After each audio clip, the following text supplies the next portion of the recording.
Pada 3 Februari 2025, Komisi 10 DPR RI diketahui mengadakan rapat kerja yang dihadiri oleh Menteri Pemuda dan Olahraga Bapak Dito Aryo Tejo bersama perwakilan PSSI dan tentu saja calon pemain keturunan yang hendak disumpah. Di situ mereka membahas soal proses naturalisasi 3 pemain sepak bola keturunan, mulai dari Ole Romani, Tim Geipens, serta Dion Wilhelmus Eddy Marks, di mana pada akhirnya Komisi 10 DPR RI menyetujui proses naturalisasi mereka. Keputusan ini diambil dengan mempertimbangkan kebutuhan timnas Indonesia dalam menghadapi berbagai kompetisi internasional, di mana targetnya Indonesia lolos ke Piala Dunia.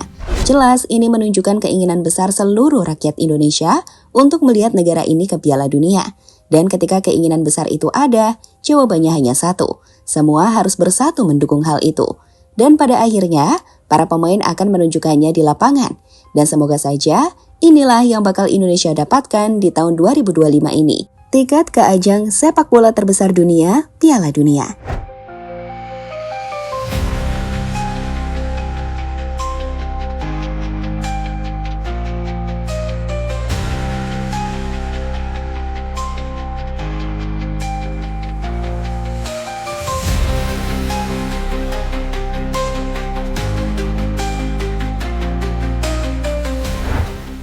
Jangan pernah lupa dari mana kita berasal. Sepak bola Indonesia punya sejarah panjang, penuh pasang surut, kegagalan, dan harapan yang seringkali hanya jadi angan-angan.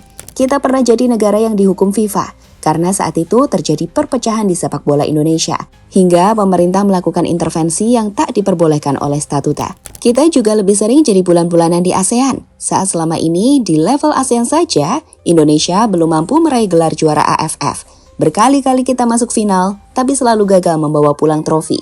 Dengan negara-negara seperti Thailand dan Vietnam sudah jauh melesat. Saat itu, tak pernah terbayangkan di benak kita sama sekali Indonesia ke Piala Dunia. Kalau ada orang yang bermimpi Indonesia ke Piala Dunia, orang itu pasti akan dinilai berangan-angan terlalu tinggi. Namun tunggu, keadaan mulai berubah. Ketika program pemain keturunan diintensifkan, para pemain berdarah Indonesia yang telah matang di Eropa ditarik. Dan itu sukses membuat Indonesia bersaing di level Asia, hingga membuka peluang kita ke Piala Dunia.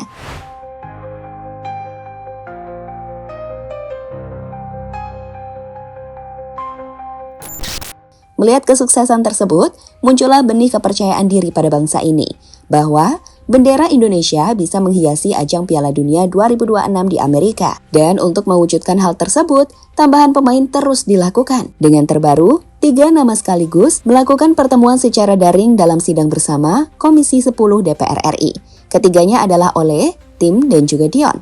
Sebagai catatan, Ole nggak bisa hadir karena satu hal urusan, di mana hasilnya ketiganya akhirnya resmi mendapatkan persetujuan dari Komisi 10 DPR RI dalam sidang yang digelar pada 3 Februari 2025, seperti yang disampaikan oleh Ketua Komisi 10 DPR, Ibu Hetifah. We declare that you not only part of the national team, but also part of Indonesian family. Yeah? We trust that you will now carry Garuda's name with pride and fight for our national team's victory. Di sisi lain, Menpora juga menjelaskan bahwa ketiga pemain ini dipilih berdasarkan kebutuhan timnas Indonesia dan akan memberikan kontribusi besar di berbagai ajang internasional. Sebagai contoh, Ole Romani, penyerang tim Oxford United itu adalah penyerang yang selama ini dibutuhkan timnas untuk bersaing di level Asia dan membawa Indonesia ke ajang Piala Dunia. Lebih lanjut, Pak Dito juga menjelaskan bahwa proses pengambilan sumpah rencananya akan dilakukan pada 8 Februari. Dengan laporan mengungkapkan, pengambilan sumpah itu akan dilakukan di London, mengingat para pemain saat ini masih berkarir di luar negeri. Seperti Ole yang bermain di Inggris bersama Oxford. Ini prosesnya sesuai di DPR. Saya ucapkan terima kasih untuk seluruh pimpinan DPR sampai Komisi 13, 10, dan Bamus. Jadi ini nampaknya sesuai target bisa 8 Februari dan tadi Pak Marji selaku Ketua BTN juga sudah sampaikan di hadapan pimpinan Komisi 10, di mana untuk Ole bisa bermain di 20 Maret. Sumpahnya direncanakan di London kalau tidak salah. Iya.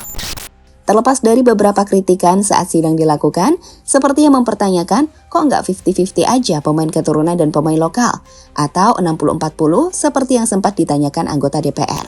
Teman-teman, Mimin mau ajak kalian untuk nggak ambil pusing hal itu ya, karena ya emang gitu kalau sidang, pasti akan ada kritik, Ada pro dan ada yang kontra. Tapi pada akhirnya kan semua setuju juga.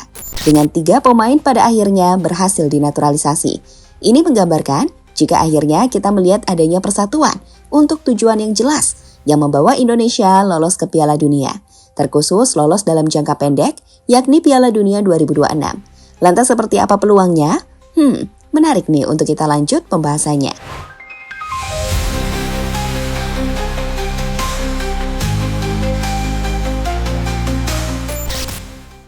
Menantikan momen bersejarah. Jika Indonesia berhasil lolos ke Piala Dunia, itu akan menjadi momen bersejarah bagi sepak bola nasional. Pasalnya, setelah lebih dari 80 tahun sejak penampilan pertama dan satu-satunya di Piala Dunia 1938, dengan saat itu masih bernama Hindia Belanda, Indonesia akhirnya akan kembali ke panggung sepak bola tertinggi. Dan jika hal tersebut bisa terjadi, tentu ini akan memberikan dampak yang luar biasa, seperti sorotan dunia pada sepak bola Indonesia yang makin besar, hingga meningkatnya motivasi anak-anak Indonesia untuk berkarir menjadi pesepak bola. Reputasi Indonesia di mata dunia juga akan meningkat, dan itu membuat Indonesia akan lebih dikenal dunia. Bayangkan saja, nama Indonesia di Piala Dunia, dan seluruh dunia menyaksikan pertandingan kita. Secara tidak langsung, itu juga akan membuat pariwisata Indonesia bisa ikut meningkat. Karena banyak orang dari negara lain yang mulai mengenal Indonesia lebih jauh. Branding negara Indonesia juga akan naik. Dan pada akhirnya, pemain Indonesia juga bisa dilirik oleh klub luar negeri. Nah, melihat besarnya dampak jika Indonesia bisa ke Piala Dunia inilah, persatuan ini jadi begitu penting. Dan berbagai upaya dilakukan untuk mencapainya, termasuk menarik mereka yang punya darah dan hati untuk bermain di timnas Indonesia.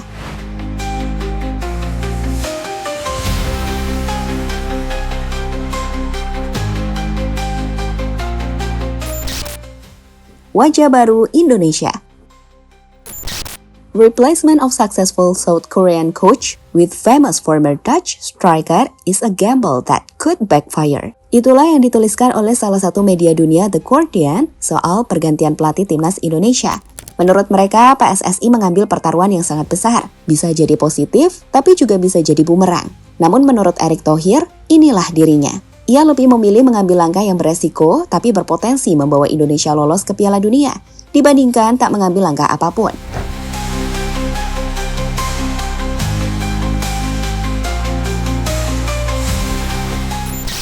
Selain memiliki wajah pada tim pelatih baru, Indonesia sendiri juga sudah dipastikan akan menambah kekuatannya dengan kehadiran Ole Romani.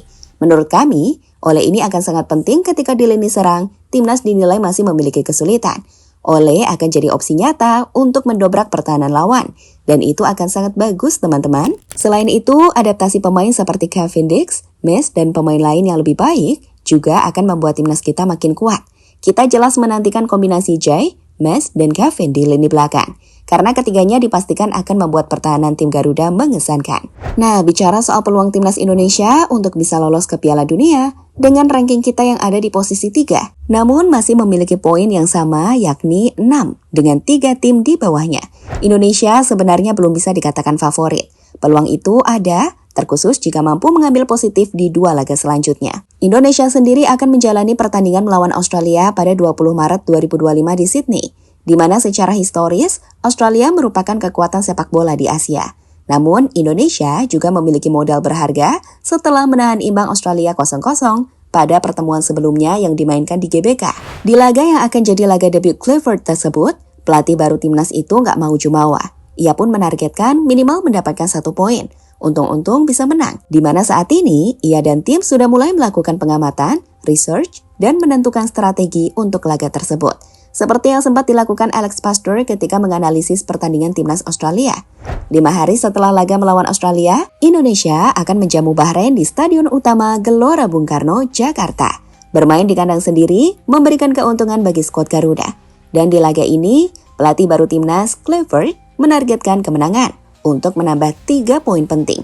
So, dengan dukungan penuh dari supporter dan strategi ofensif yang diterapkan oleh Clifford, Indonesia memiliki peluang besar untuk meraih kemenangan atas Bahrain. Semoga aja ya, dimana jika target itu bisa tercapai, peluang Indonesia untuk ke World Cup akan semakin besar.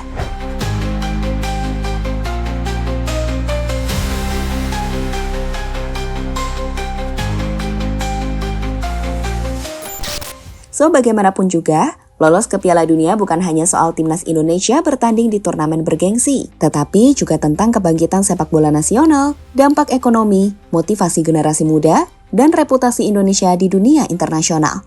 Adalah hal yang sama-sama kita ingin capai. Dan itu kenapa kita butuh persatuan di sini. Karena sekali lagi, ini kan yang kalian mau lihat, Indonesia ke Piala Dunia.